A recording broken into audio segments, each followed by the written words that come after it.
déclin de l'ombre, lorsque l'âme de la forêt retient son souffle, la mémoire se fait voix. Masapoe,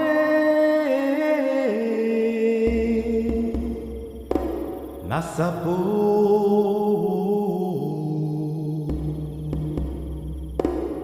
Masapoe, Masapoe, Oyokani.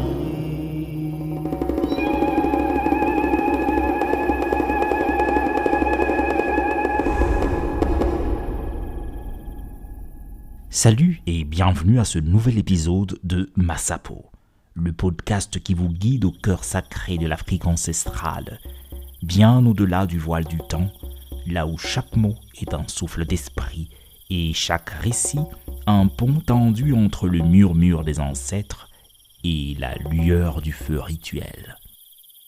Moi, c'est Fabrice Bakebezola et je serai votre guide tout au long de ce merveilleux voyage.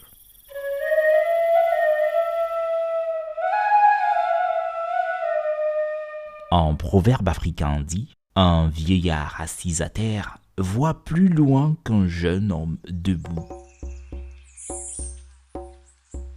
L'histoire d'aujourd'hui s'intitule « Ndata Sangu et la jeune femme » et nous vient de la République démocratique du Congo.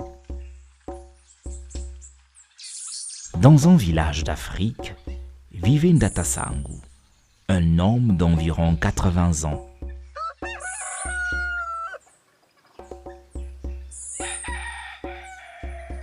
Un jour, il se présenta chez les parents d'une jeune fille nommée Yessa.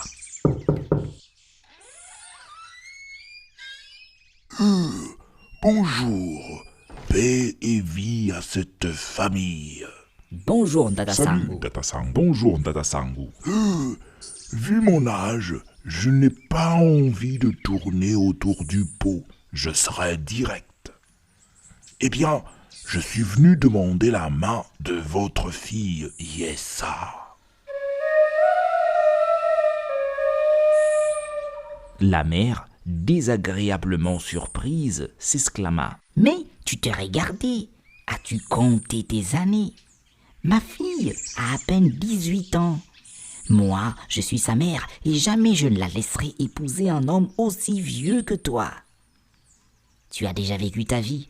Laisse-lui aussi la chance de vivre la sienne. Le père intervint d'une voix ferme. Calme-toi.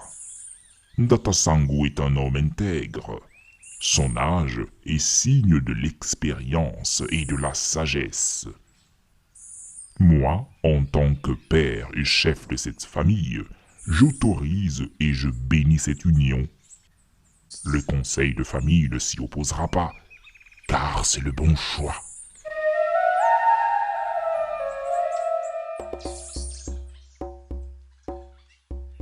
Ainsi, peu après, le mariage entre le vieil homme et la jeune fille fut célébré en grande fête.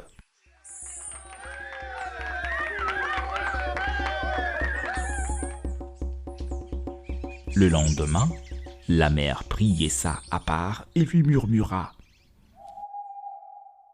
Ma fille, je ne peux pas te laisser sacrifier ta jeunesse. Cet homme est vieux et sûrement capricieux. Fais comme je te dis. Quand tu cuisineras pour lui, mets 5 grands verres de sel dans la casserole. Il se fâchera et te renverra.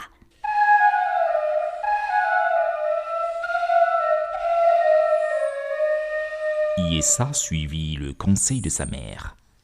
Mais, à la première bouchée, Ndata Sangu l'appela en souriant. Yessa, Yessa. Bravo, le sel est parfait. Depuis des jours, j'avais des problèmes de digestion et dès la première bouchée, ma chère Yessa, je me suis senti soulagé. Tu es une femme exceptionnelle.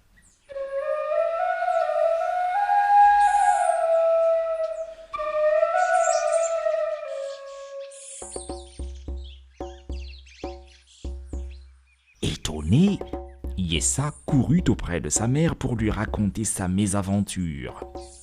« Je n'y crois pas. Mais ne baissons pas les bras. Cette fois, ma fille remplit la casserole de piment très très fort. Le vieil homme respire déjà difficilement. Tu verras qu'il ne le supportera pas.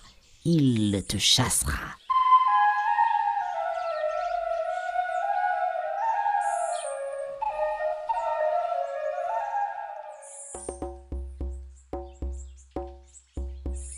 La jeune fille obéit.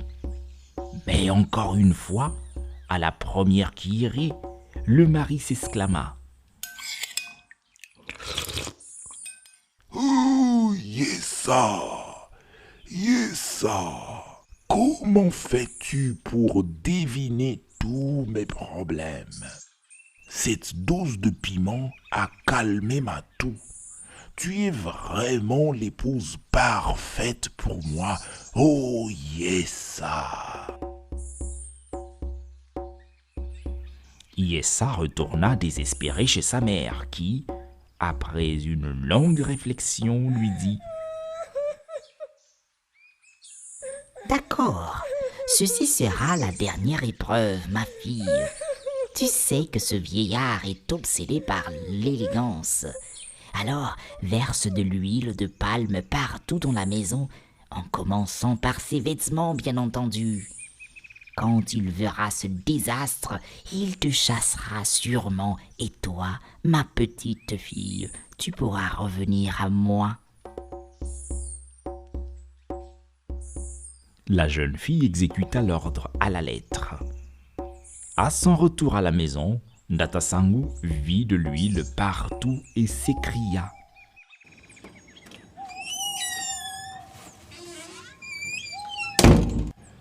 Oh, Yessa, Yessa, mon amour, tu es vraiment génial. Grâce à cette huile, toutes les puces et les cafards sont morts. Et ceux de dehors n'entreront plus jamais dans notre maison. Je t'aime, Yessa. Oh, Yessa. Désespéré, Yessa revint une dernière fois voir sa mère. « Maman, ça ne marche pas. Il m'éloge pour tout. Il ne se plaint jamais, il ne se fâche jamais. Que dois-je faire, maman ?» La mère lui répondit. « Ma fille, là je suis à court d'idées. Retourne auprès de ton mari et accepte-le tel qu'il est. Voilà, je te donne ma bénédiction. » Yessa retourna auprès de son mari et vécut avec lui en paix et harmonie.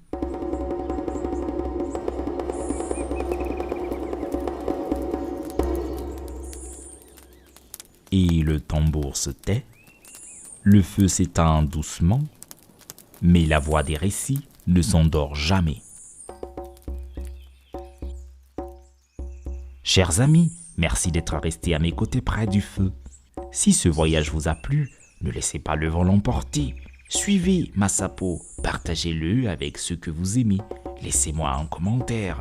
Et si vous le pouvez, soutenez ce petit grand projet car chaque geste, si minime soit-il, est une étincelle qui maintient vivante la voix des ancêtres. Et grâce à vous, Masapo pourra continuer à offrir ombre, sagesse et espérance. À la prochaine histoire, sous un ciel constellé d'étoiles.